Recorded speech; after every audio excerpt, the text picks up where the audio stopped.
But yeah, these are $50,000 businesses that no M&A person is going to touch.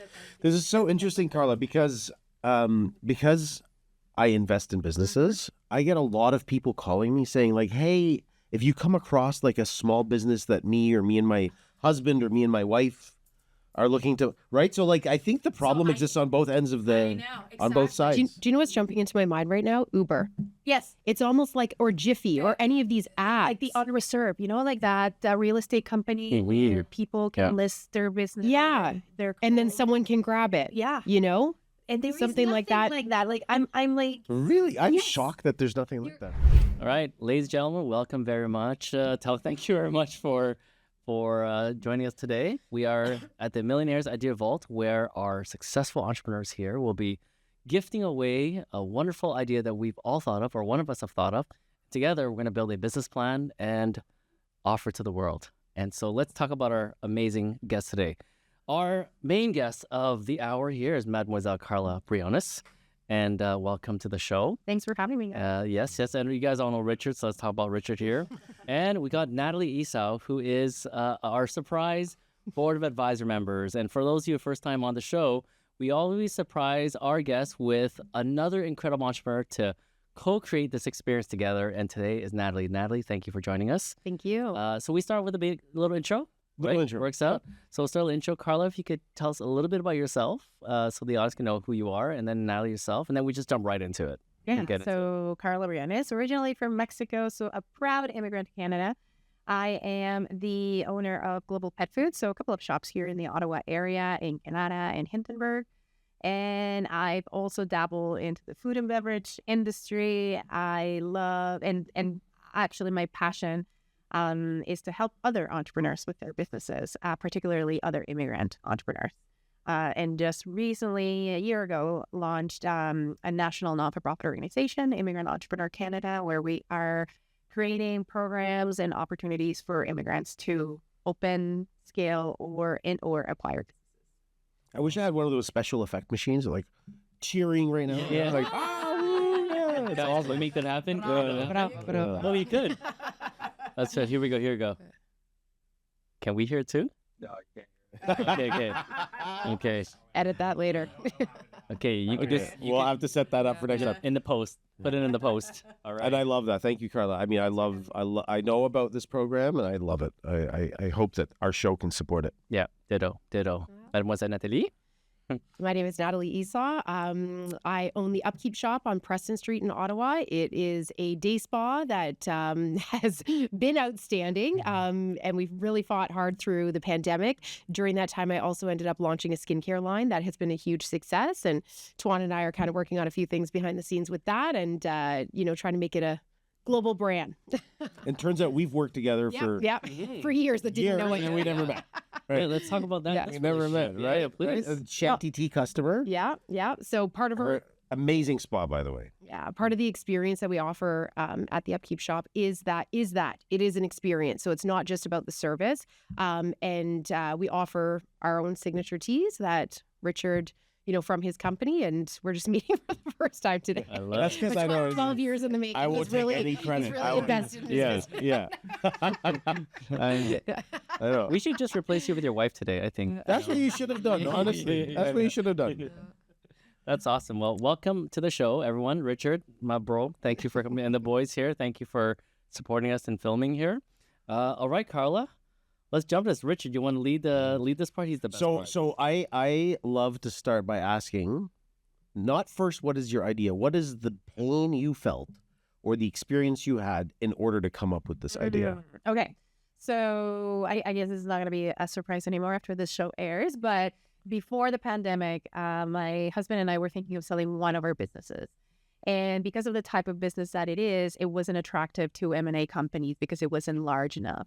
So trying to find a business or a consultant or an organization that could actually help us sell our business and market our business was very challenging. Actually, it was impossible. So then I started realizing that this is an opportunity. Well, it's actually a need for the smaller micro businesses that are out there, especially in the next 10 years. There's going to be a lot of businesses a ton that are going to be Up for sale. up for sale. But because of the size of those businesses, your traditional M&A companies will not be interested in them whatsoever because it's not worth it. Interesting. So you weren't able to find a broker locally So I found one that it was basically he was doing us a favor, and we were set to close the transaction with our with our buyer March 31st, the year of the pandemic. So Wow. obviously it did not happen. Now, help us understand the landscape of what you experienced in this. Like, what is the typical offer agency? So, then we could kind of dive into to position a new product. Yeah, so obviously they work, so an M&A person or a broker, they will work, it's very similar to real estate, right? Like they will work on a commission base, and they set to the commission depending on the size of the business. Usually businesses that are less than $1 million to $1.5 million, any business that is less than that, they're not interested in it because their commission is going to be maybe, 2%, 5%, again, depending on the size of the business. So there's no category of anyone that's willing to do this. So there is one company, but it's sort of it's a little bit sketch. Okay. And every business owner who wants to sell their business, we try to avoid this particular company. Okay.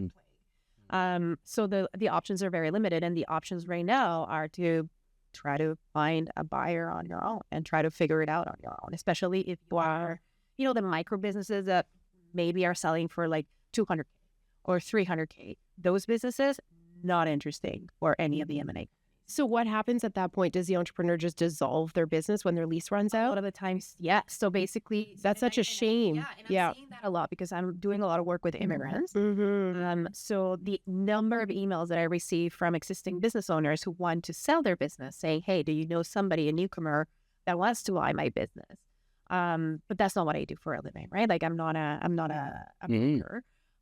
So I've actually helped through my own network put one person and the other together. But again, the transactions, like for one little business, it's actually a beautiful little business, is like almost like packaged with like a little red bow for whoever newcomer wants to take it over. The owner is planning to sell it for just the cost of the inventory. Wow. $50,000. She could sell it for way more just because she has a lot of really good things, but she just wants to retire. She has a full pension. She doesn't need the money. Is it still for sale? Because I'm interested. Yeah. But I've actually matched her with a couple of newcomers that actually would fit the bill beautifully, and they're in negotiations right now. But yeah, these are $50,000 businesses that no M&A person Will touch. This is so interesting, Karla, because I invest in businesses, I get a lot of people calling me saying like, hey, if you come across like a small business that me and my husband or me and my wife are looking to, right? So like, I think the problem exists on both ends of on both sides. Do you know what's jumping into my mind right now? Uber. Yes. It's almost like, or Jiffy, or any of these apps. Like the unreserved, like that real estate company where people can list their business. Yeah. And then someone can grab it. Yeah. And there's something like that. Like I'm like, really, I'm shocked that there's nothing like that. There isn't anything like that. Anything for like succession planning or business acquisition for like the. It's interesting you say that because like I was at my mechanic just recently, like 2 weeks ago, and he was like, "Oh, Richard, just so you know, I'll be shutting down like within the next year because I'm retiring." This is what's happening. My kids are like, they went to law school, so they don't want to work as mechanics, and I don't know anyone that'll buy the business. Yeah, there was a lady that she had a beautiful little shoe store in Westboro, kids shoe store, if you know the area. Yeah. You probably know which one. And she came to me and she's like, I'm tired after the pandemic. I can't do it anymore. And do you know anybody? I'm like, let me see. And then the other day I was driving through Westboro and she shut it down. She shut it down because she didn't have the energy. She didn't have the steam. She didn't have the buyer. Nobody wanted to take on her business to sell it on her behalf, and she closed. And there's going to be a lot of this happening in the next a lot as leases are coming up, a lot, and it's almost that catch-22, right? Like, especially in this city, a lot of government workers had that solid, stable, income the entire time. Us entrepreneurs, I call it fight or flight, right? And a lot of us fought until you're ready to flight and, to get out. You're sometimes at a certain point where you feel there is no other way, right? I either sell or I just dissolve, right? And at that point, all of these people that, the community that we're trying to service, they're not going to have the amenities that they want. Yeah. So now what happens, right? Smaller communities, Yeah. like in rural Ontario, Yes. or rural Yes. cities where if you shut down like a little convenience store, Right. Yeah. that's actually a big impact in the community. And are the corps going to come in? Is that what's going to start to happen? Are corporations going to start to take over again? It's going to be interesting to see, right? Well, it's a shame because the startup cost for a lot of these places is quite high. But acquiring a business, so I can tell you, I see the other side of it of people looking.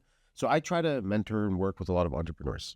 And a lot of entrepreneurs, and I can tell you that even, we've talked about this, but if I look at my employees, right, we employ maybe 100 people. Pre-pandemic, maybe 5 to 10% of them had a side hustle. And I'm okay with that. I encourage side hustles. Now, maybe 80% of them have side hustles. Okay. Right? And these people, a lot of them are looking to, like, I don't want to start a business, but I would buy one. Yeah. And so I get asked a lot, do you know of a little business, that like could just be like a lifestyle business that I could just own and, operate, owner operator. So I think there's demand. The problem exists on both sides, the buyers and the sellers. Yeah. And these businesses seem to be good, viable businesses, right? Like they are, I People don't know. made a living from them. Right. There's going to be businesses that are small, tiny, that maybe was a side hustle, Right. that if it continues the way it is, it might not really be like a very viable business. Yeah. 10 years from now, if they don't invest in X, Y, or Z. But if you put, new blood and But that's the opportunity, you can right? grow that. We bought Shanty Yeah. and we've like quadrupled its revenue since we bought it. How did you know that? Right? It was a complete coincidence. It wasn't like, Exactly. it's just I met was in the guy who was conversation, looking to raise capital for something else, and then it just ended up happening. Exactly. And right now, if you're a micro business owner, and you start to think about succession, you start asking, and there's no options, and everybody tells you, well, just talk to your accountant, talk to your lawyer. They know somebody. Yeah. So there's a couple of things that come to mind here. Okay, so the business idea that you've come with is some sort of way to connect the buyers and the sellers of these businesses in a simple way. Correct. But I also think we can do another show entirely about do you build or buy a business? I think there's certain people And you're who are, making me Right? think of something else. Even just between the two of you, your business, you're a warehouse. Yes, you have some people that go there, but the majority of your business is online. That's and, right. and through wholesale, right? That's a very different business than brick and mortar on a main street, right? 100%. And is that the way that we're turning as well? Do people not want to buy businesses as much on main streets and in communities because everything is going online? It depends on the public, right? Yeah. I know, again, the public that I serve is newcomers and immigrants. And as newcomers and immigrants, a storefront, a retail is attractive, right? Because that's what we were used to back in our countries. For some of them, it could also mean the opportunity to establish, omni-channel selling. So we have your retail, but how can we implement and grow it and have some sort of online selling as well? And really, like the main street stores are not going to go anywhere. They're never going to. I think they're going to change. The types of businesses may change, or what they offer might change. And but- when you say buy or build, what are like in rough high level? What does buy look like? What does build? I feel like there's a lot of entrepreneurs or people who strive to own a business that don't want to deal with the whole setup, right? Setup of like your first customer. What are you selling exactly? They want something that has a little more stability, and they don't mind going out, getting a loan, or getting a bunch of friends and family to help them kind of buy the business.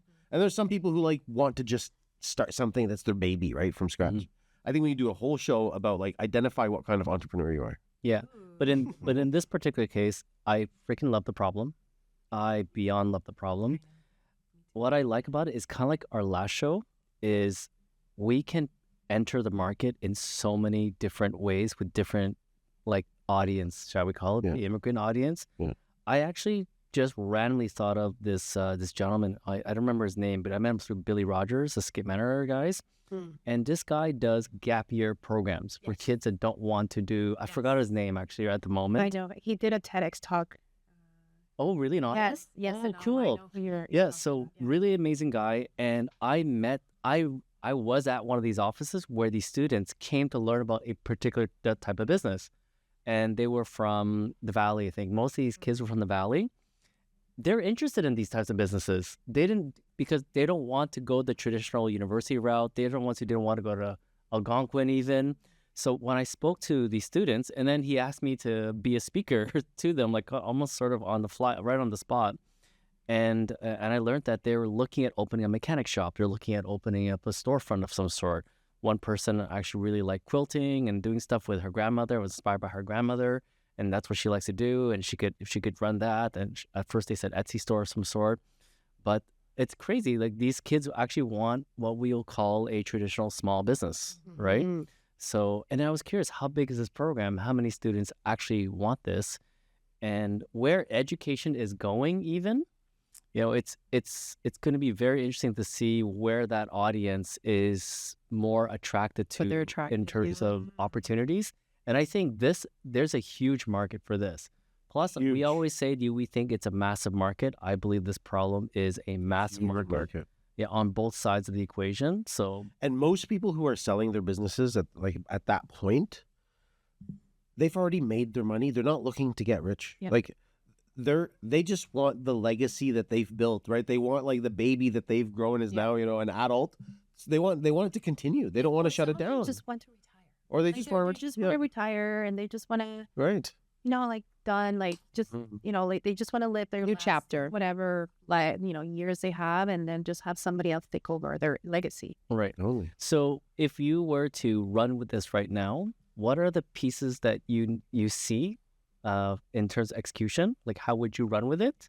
And that's where the C-suite here, we're going to jump in as your CMO, CTO, and all that stuff, and we're going to build this, and we need to pivot. So let's just position the question a little differently. So if today, let's say today you had nothing else to do, Oh my god! right? Yeah. There's no other businesses you're running. She's like, I There's will be on the no- beach. I should be in Monaco.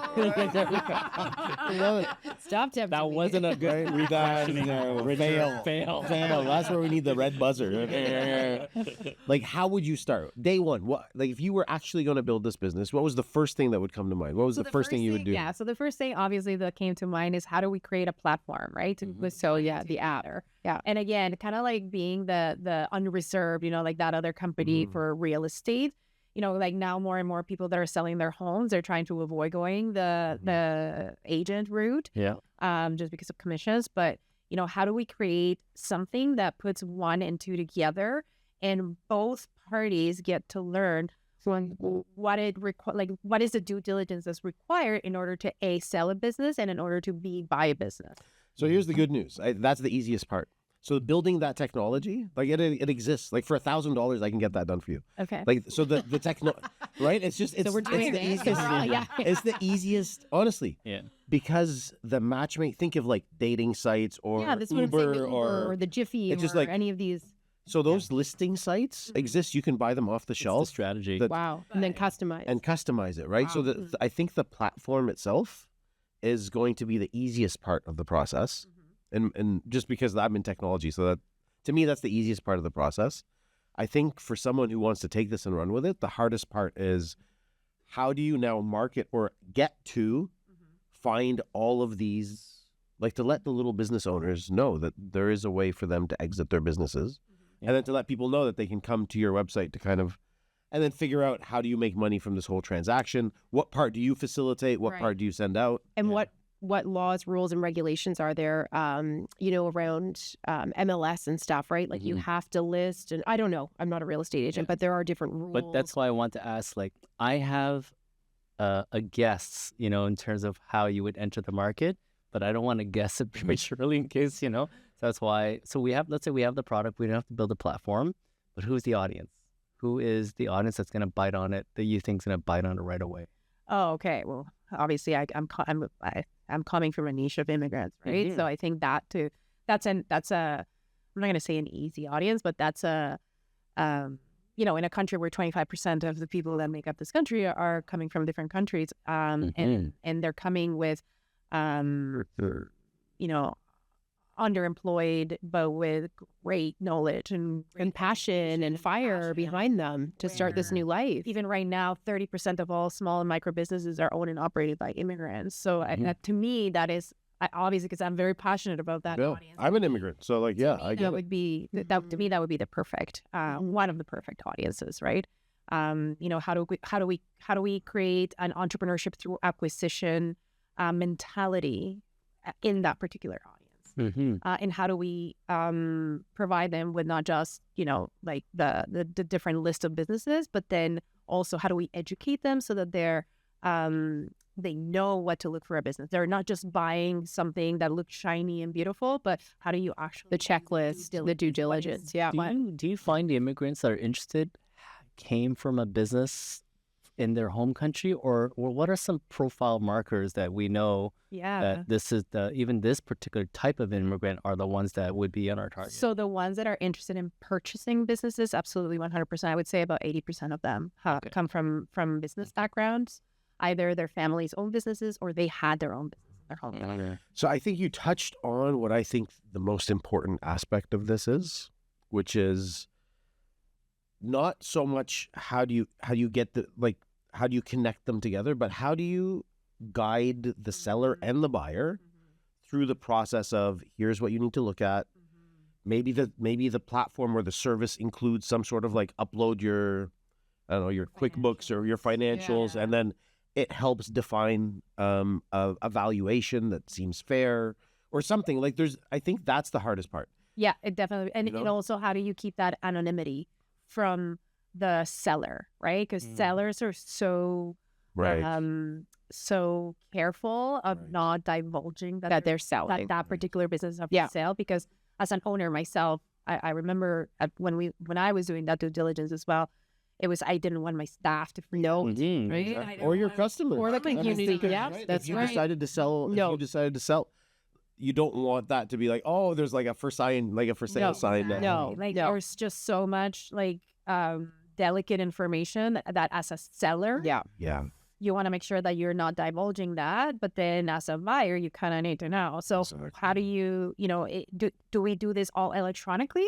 Or is there going to be a need for like an intermediary person, like an actual human doing that? And who's running this? Like, who has an interest in running this? Is it profitable? Is it just to help the community? Is it, It's a great question, because that's a question we ask. Who's the ideal candidate who would run with, like, if you had to pick a profile, like, because there's someone watching us on YouTube right now or listening.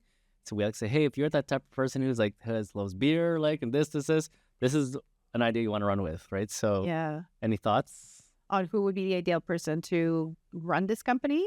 I think somebody that obviously is passionate about business. Someone who has experience already in real estate or in... I don't know if real estate per se is like necessary, but somebody who has experience in buying and selling. Always goes back to Richard. Someone like me, great. I do love this idea. Production, just put fingers in that Richard. That's right. But I think you said you're not sure if there needs to be an intermediary human involved. But here's my argument, okay? My argument is I don't think you can afford to have an intermediary. And that's why this service doesn't exist today, right? That's why brokers they're not interested, because the amount of work it takes does not line up with the amount of percentage they can that they're getting. So I think you need to automate as much of this process as you can. Maybe there's at some point someone that gets involved or different people. Like, hey, here's the legal component. You can call this number where somebody can answer some questions for you. But I think the reason this doesn't exist is because as soon as someone needs to be dedicated, involved in the process, it's a lot of work. It becomes expensive. But exactly to your point, could be a channel strategy for a company that does M&A. I'll give you an example. Welch. Let's say Welch. You go to Welch now. You say, I built this platform underneath your noses. Streamlined. It's underneath your noses, and I have built an audience. who's going to buy and sell a business, and I'm going to send that business to you as your channel for Here's this your type. platform. It's Now done. you can have dedicated person, pay this person a salary, and you could actually predictably run X amount of transactions. Sure, they're smaller, but we have a plethora funnel that's just Yeah. everlasting. Volume, basically. Yeah, the volume. And so now we have a channel strategy to enter the market through a partner. So it's all about like what are the components of that transaction that you're automating so that it makes it interesting, right? So like there's a cost of sale associated with a Welsh. Yeah. And the cost of sale as in like getting a business to agree to do this. Mhm. There's the onboarding. You can probably automate the onboarding. The due diligence, I think, is a very expensive component, having been through a lot of them. Yeah. Due diligence really sucks up a lot of time and effort. And is that through lawyers and accountants? Is Yeah, that- and that's what makes it expensive. Yeah, because you need to know the whole history of the business. So right? if you can simplify that process by automating some, here's a checklist of questions. Mhm. They upload some documents. Someone maybe just vets them in the middle to make sure that they're legit, and then the buyer can kind of get them. We before we even get to that stage, sorry to interrupt you, but the question that I get from people that want to sell their business, even before they want to sell the business, is like, how do we evaluate? How do we come up with a number? And I think there is a formula, right? There is There's like different formulas, okay. right? So Okay. having Could be multiple. purchased large businesses and small businesses Yeah.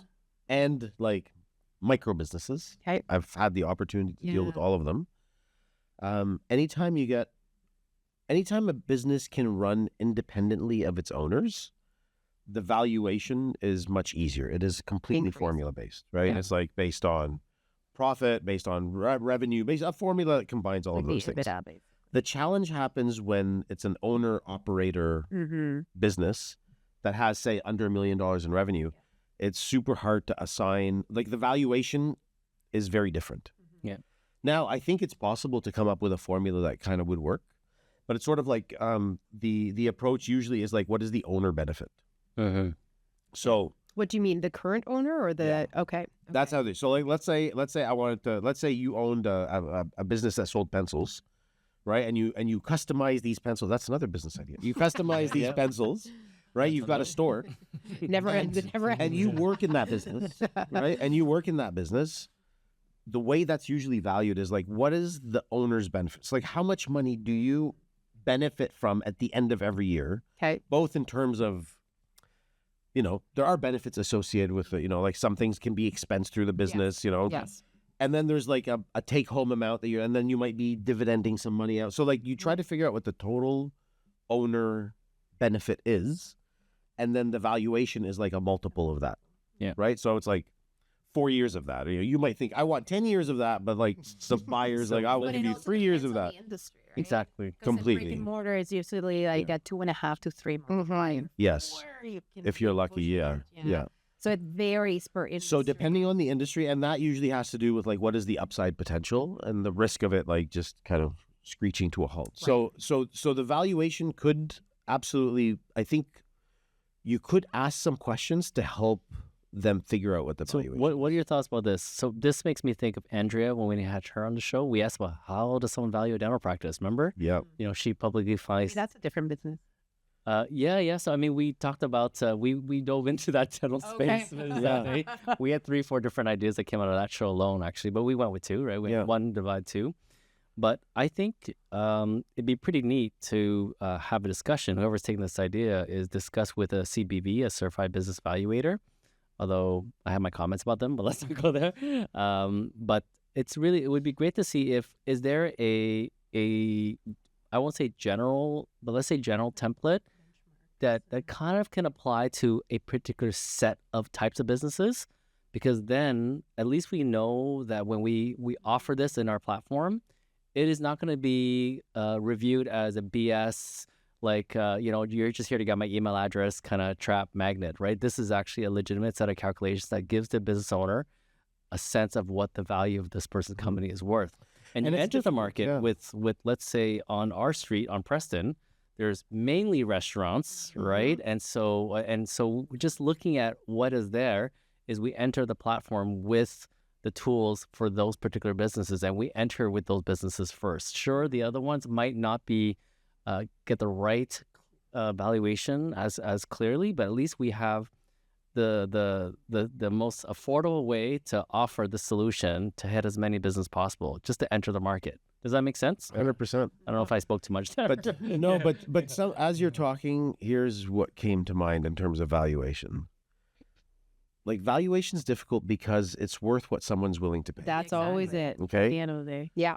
So maybe whoever starts this business has a way to figure out what the minimum, and they have to agree with like the seller. What's the minimum you're willing to accept? That's it. We want to try to get you the maximum, but like, what's the minimum you're willing to accept? And then come up with a valuation and then do an auction type, Mhm. So this Like, is maybe just there's an all a auction template. component, It's all just right? a I like that. template. Yeah. I like that. right? Because then maybe the first bid is 50 grand, but you've got like all the financials, all Yeah. whatever ready Yeah. as a It's all package. uploaded, ready. Yeah. This And is, you're like, it's anonymous to a certain degree. And then when they sign certain paperwork, maybe it becomes less anonymous. But it's like, hey, here's the first bid, or here's the minimum starting bid. Think of eBay, right? It's like $50,000. Like, the minimum starting bid is going to be the value of the inventories, as the example you gave. but you won't know the But- name of the business. Is that what we're saying? Anonymous? I think those who want It's to just bid a have to lucky sign pick some with- sort of paperwork to Okay. kind of say like, hey, they get to see a certain, to see more details. Okay. But then you put it becomes like an auction type site. Yeah. Right? Yeah. Because here's the thing. I talk to a lot of people who want to expand an existing business they have by acquiring similar businesses. Mhm. So then it becomes an auction site. Yeah. If you're someone who collects like sandwich making places, because, like you have more power if you have multiple of them, right? You're buying ingredients for all. Mhm. So then you would be on this site and you'd be like, hey, I want to look at all of the sandwich making places in my city and I want to bid on all of them, right? Mhm. Right. And then you just see what you get. Yeah. So then you see who's willing to offer more. Yeah. Yeah. That's funny. I mean, I always talk to Rich about opening a type of business, and Richard says, "Yo, I join you. Let's open two at the same time, like right away." Okay, right away. It's like, so I know what you're thinking. It's like, Multiple, oh yeah, it's true. You save on the economies of scale. Economies of scales. They always. Totally. So I think an auction component. Okay. So just to back it up a little bit. Okay. So here's where we are so far. We understand the business problem. Yeah. We understand the opportunity. I think the technology itself, in terms of how do you create a brokerage website like this, like I think that has been built millions of times. You can just license or subscribe to something like that. Mm. But whoever starts this business needs to be able to help the seller of the business value the business. Yeah. It's got to be a way to do that. We were talking about maybe having like an auction component, Mhm. maybe, right? And then there's some sort of automated process to help with the due diligence prep. So once the business is listed, it's not like, hey, give us your financials. Oh, shoot, we need 6 months to kind of get them together, right? It's like the business is in a state that's ready. And most sellers don't understand what that state is. Okay. I know I didn't the first time Okay. I was involved in the sale of a business. Right, So right. it's like, So you're you saying need to kind have of, this. It's, Right. It's a journey. We need, do you have all of this legal work? Yeah. So we Yeah. essentially give them a checklist that says, that's what I'm these saying. are Yeah. the The things you need checklist. to upload. Yes. Yes. And that's the thing. If you do give them a checklist, or, you're creating a platform, you're creating a template, right? And then Yeah. everybody just fits into that template. And then, as we said, depending on the formula or, what industry it is, this type of thing, it could vary the valuation of the business and stuff, right? Yeah. Yeah. Something Yeah, else let's that's go. really Let's do this. interesting. We're not airing the show. We're Are we- running We're this. ready. We're ready. Let's go. Something that's There's my really cool. 25K. The data that you collect through this process is very valuable Mhm. Yes. for Yes. two reasons. And then there would have to be security, on the platform security, as well. very Yeah. secure. So there's two reasons that the data can then feed into helping you get better at valuing the Mhm, businesses, mhm. right? Because if you got all this data, like Then you can just you've been running this for 2 years, you implement AI to do all of this exactly. So you implement AI to help figure out, like, hey, based on based on the neighborhood, the type of Yes. business, the whatever, it's probably worth this much. But then I also think that there's value in that data, and I don't know what you could do with it, but you have access to like the type of buyers. And that's the other thing, that who is the buyer, right? Yeah. Is it someone like yourself that's just interested in any good business Collecting. or good idea, or, or is it someone who has a skill? I'm an esthetician, I'm a spa owner. Do I want to purchase just in that industry, right? So, knowing your buyer as well, right? And I'm glad you bring that point up. I think in these cases, the buyer is an operator. Like you cannot, and this is why it's an underserved market, right? Private equity firms, they don't want to get involved in the day-to-day of the business. They want a business that runs itself, as a CEO that reports to them. Yeah. But these are owner-operator, where like the operator is going to Small leave, business. Yeah. Yeah. right? So whoever's buying it usually, and I've done this the wrong way, but whoever's buying it usually will have to go in and run it themselves, right? Yeah, because these are businesses like, maybe under $1 million in sales a year, from like 50K to $1 million. So again, these are usually Which is a huge owner-operated. number of businesses. Yeah. Exactly. It's Yeah. like- Yeah. That is the majority. The majority of Yes. businesses in Canada. Yes. Right? So, Yes. Right? Like a restaurant, most restaurants, most coffee shops, most of them will be under $1 million a year in revenue. most small, retail shops, like they're going to be that, and they don't have anywhere to go to sell their Yeah. businesses. I really like, of course, the branding side, the story behind, entering in the immigrant market, even, I think that's a perfect entry point. like someone who shares, in a way, all of our stories, who can relate to our personal stories as well. And you can advertise that outside of the country then even Exactly. Yeah. for opportunities for people to come in, right? Yeah, the community component is huge. Yeah. An opportunity for this as I'm well. seeing all the peripheral services and opportunities around it, right? But you're going to get banks that say, hey, we want to do good by helping microloans for small businesses. Let me throw Tell me. a curveball here. Okay. So the curveball, my friend, is that regular banks, like your regular 5 banks here in Canada, they will not finance transactions that are $200,000, $500,000 for business acquisition. Correct. Can you explain that to me?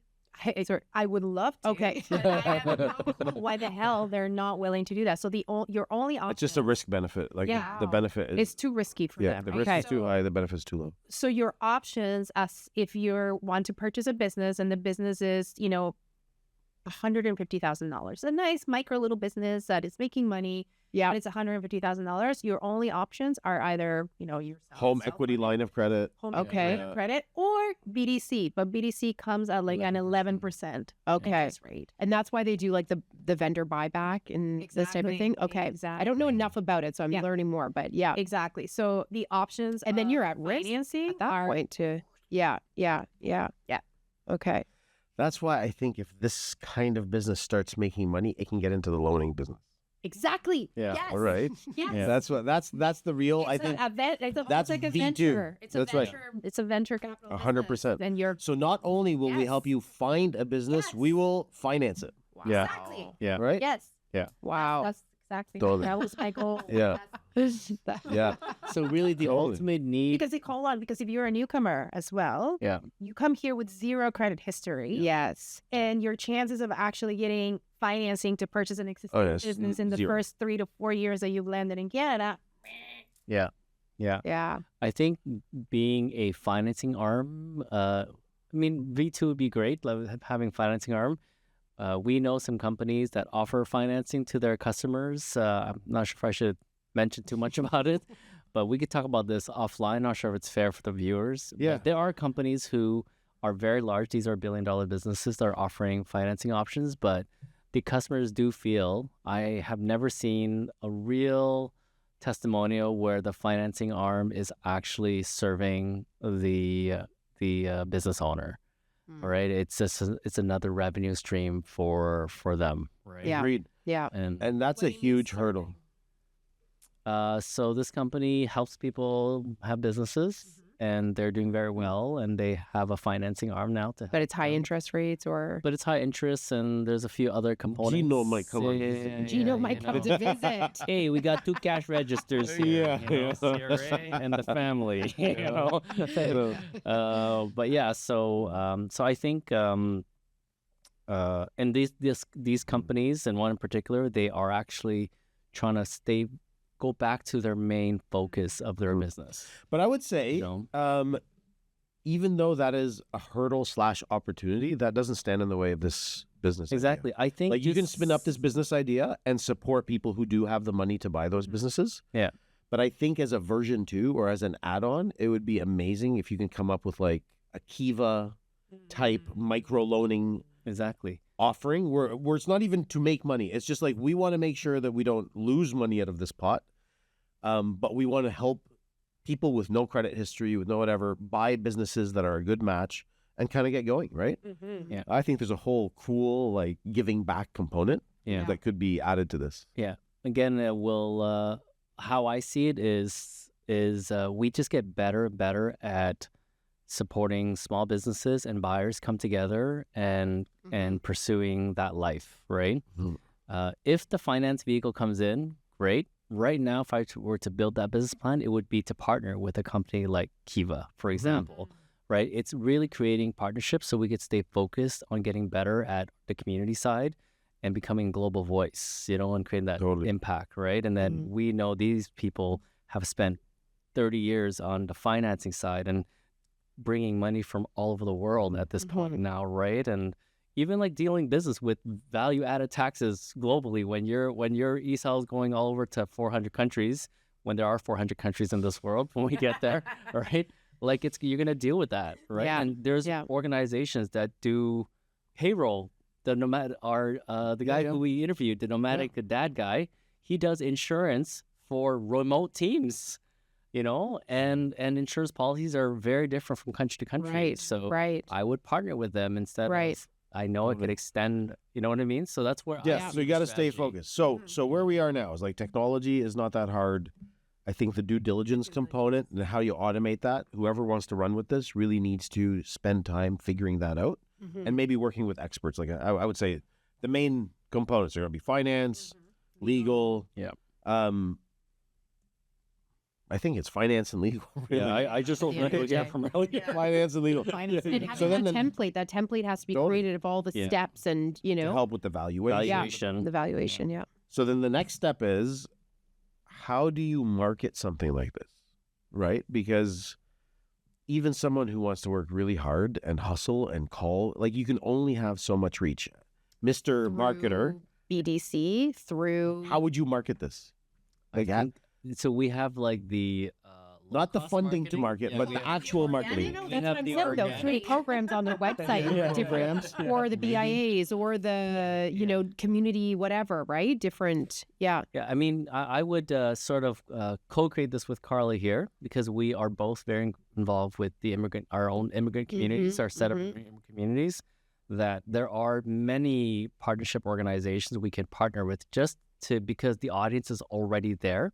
So just identifying whether viewers, listeners, wherever you're from, what we hope is there are organizations that serve immigrant. Like Karla's organization? Yeah, exactly.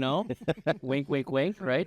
It's partner. That's one. But then as you know, and the audience who knows me, I like to build a community and provide them what they want. So I would be going down this community route, online community route, and find these communities online, connect with them, and provide them with services and content and support so they can understand what it is to run a business, understand how it is, the challenges, and even accounting, double entry, all that kind of stuff, right?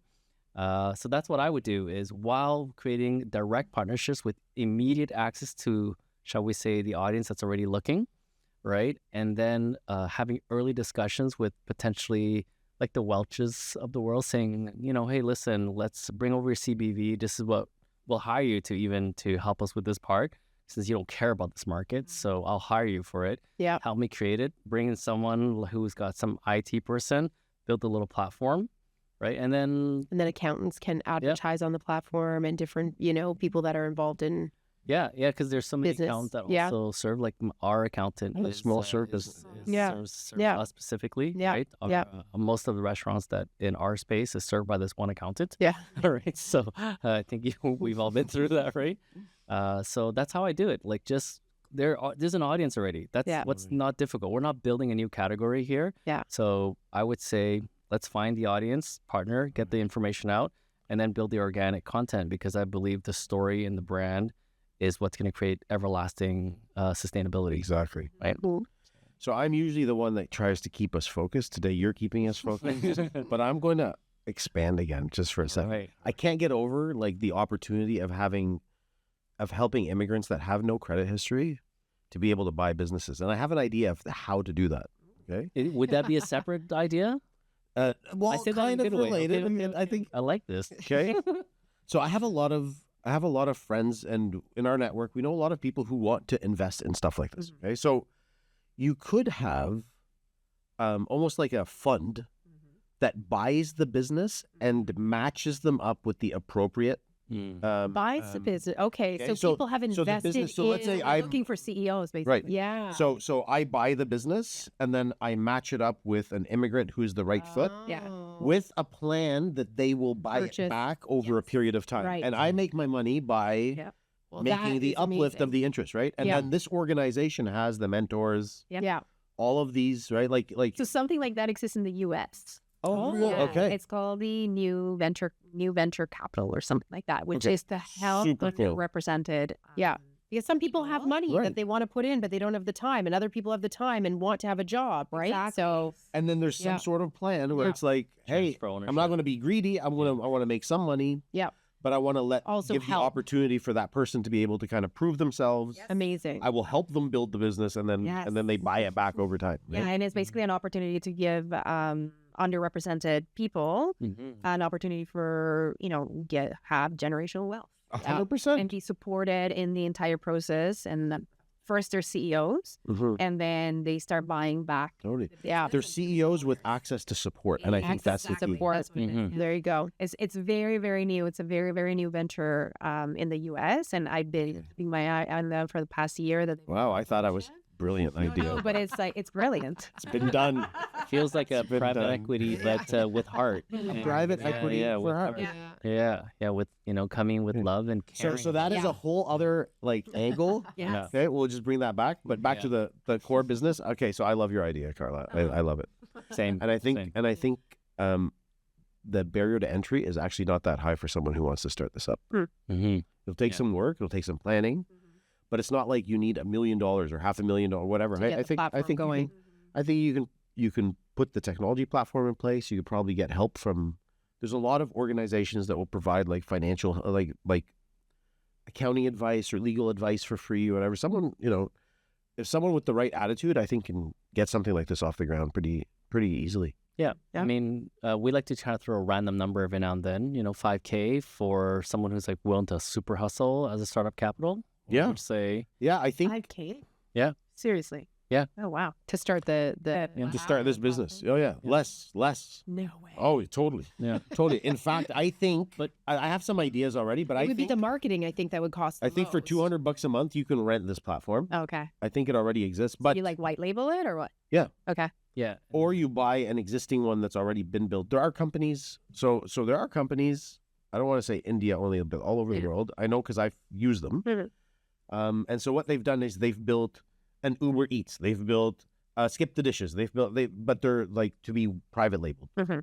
And you just give them like, I don't know, $500 or $1,000. They'll give you all the code you need, including the mobile apps, including everything that already does all of this. Yeah. Yeah. That does mapping. That does. We looked into. So it's like a website template. Yeah. Yeah. So the caveat A is we've had some opportunities where it is like 3-5K. But it has to be the right person who is going to hustle, find the opportunity. That's about person, yeah. If it's like a side hustle where you're like something I want to start on the side, it may cost more money, right? Because then you won't be putting that time. You'll The time be it- hiring people. So Yeah. for the right Exactly. person, yes, 5K. I do feel it's very doable. Just hearing this solution, but I would have to go all in on it and figure it out. Yeah, I think that the bigger challenge is not so much the startup capital. I think the bigger challenge is there needs to be a certain volume of these transactions taking place for you to make money. Mhm. Yeah. And so it might take 2 years before you can have enough transactions taking place because you're building trust. Supply and the demand. You need And the what is supply that and the number? Like, demand. sorry, right now I know that we're saying that there are a large amount of leases that are coming up and all this and the fatigue after COVID from business owners. But what does that look like long term?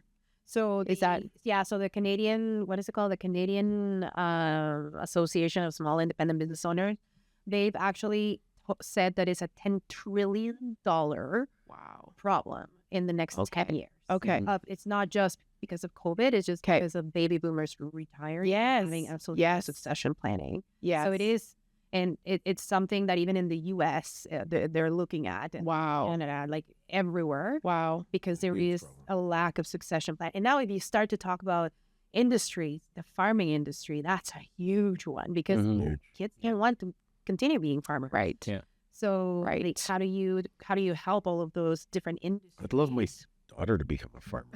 I think it's a great place to be Ditto. into the So future. it becomes like now. AI cannot we have to replace get farming. this- Yeah. exactly. Yeah. So it's not just like it's a huge problem. Okay. They call it the $10 trillion problem.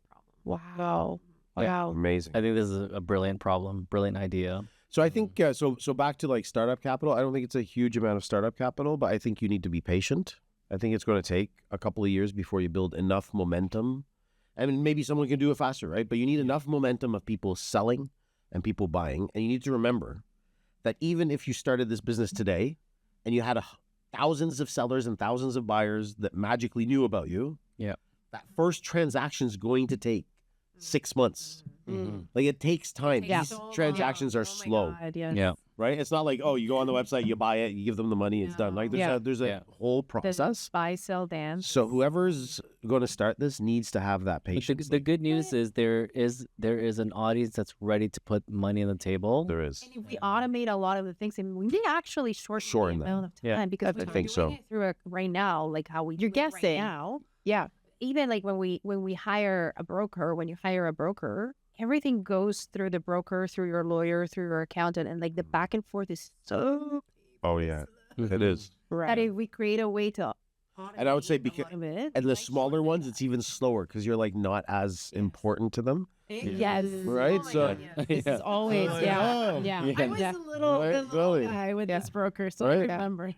Right? Yeah. Oh, my big, huge corporate customer called. You know what? You're going to have to Yeah. wait. You You keep know, getting pushed aside. right? Yeah. Well, I mean, we're looking at selling in 4 to 6 years, right? Once Yep. the youngest is done high school, that's it. You know, I think we're ready to let go of something we loved for many years, but already it's a challenge. Yeah. We actually put out the feeler just to see, and we have to find the potential buyers ourselves, and we have to go now.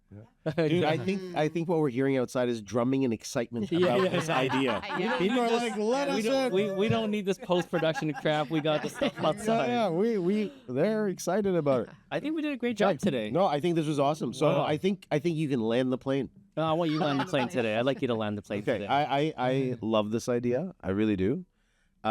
At so many levels, I think there's a giving back component opportunity to it, which I also love. It really Community resonates. component. Yeah. Yeah. So thank you, Karla, for joining us on the show today. This was a great idea. Thank you for joining us. It's my As an pleasure. advisor. My pleasure. So I hope somebody runs with this. Thank you for watching, and peace out. Peace out, everyone. Yay!